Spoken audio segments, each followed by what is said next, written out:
Hey everyone, I'm Matthew Francis and I'm going to teach you how to make baked beans from scratch. It's summertime, which means everyone's getting together with their family and friends for picnics, barbecues, graduations, tons of great outdoor activities. And for that, you're going to want to have roasted meats and sides, and one of the most common ones is baked beans. Now there's tons of different homemade baked bean recipes. You can go fancy with it, you can add extra mix-ins, or you can keep it very, very simple to kind of mimic the canned beans that everybody knows and loves. You can get the smokiness from bacon or other types of smoked meats, and the sweetness usually comes from brown sugar and molasses. So the first part of any baked beans recipe is figuring out how you're going to take your dry, hard beans and make them tender enough to enjoy with your food. If you want to be like me and save some time and not have to waste a full day, what you can do is actually use something like an Instapot or a pressure cooker to speed that time up. So basically what you want to do is, if you have an Instapot, pour in a pound of navy beans, some bay leaf, a pinch of baking soda, some salt, add in 6 cups of water, put the lid on and turn it on to pressure cook for 30 minutes.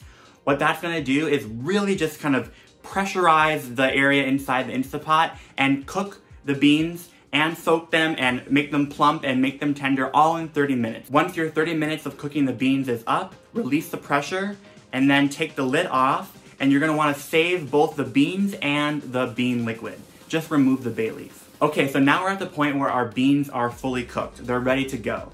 And that means all we have to do next is add in some other flavorings and then pop it in the oven to bake for about an hour. At this stage, when we're adding in the flavors to the beans, this is where you can really get creative. You can do whatever you want. Add in extra smoked meats, you can add in herbs, you can add in extra vegetables like onions and garlic and other chopped veggies. You also can add your favorite type of sweetener, you can add all your favorite spices, you can add in some tomato products. Whatever you want to enjoy for your baked beans, do it. Okay, when you're ready to mix all your baked bean ingredients together, you want to have a Dutch oven or some sort of bakeable dish that you can also serve them in. Okay, first we're going to add in the cooked navy beans, some bacon, brown sugar, onions, dry mustard powder, some salt, and molasses.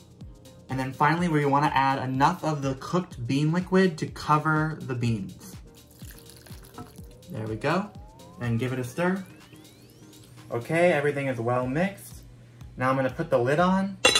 Okay, so we're going to take the beans and put them in the oven and let them go for at least an hour at 300 degrees Fahrenheit. What that's going to do is help all that liquid in there start to thicken up and reabsorb back into the beans, and it's going to help the whole sauce thicken. After the first hour of cooking the beans, then you can take the lid off and turn the oven heat to about 350, 375, 400, and let it go for about 20 to 30 minutes more so that the top of the bean starts to get caramelized and brown and you kind of get even more flavor.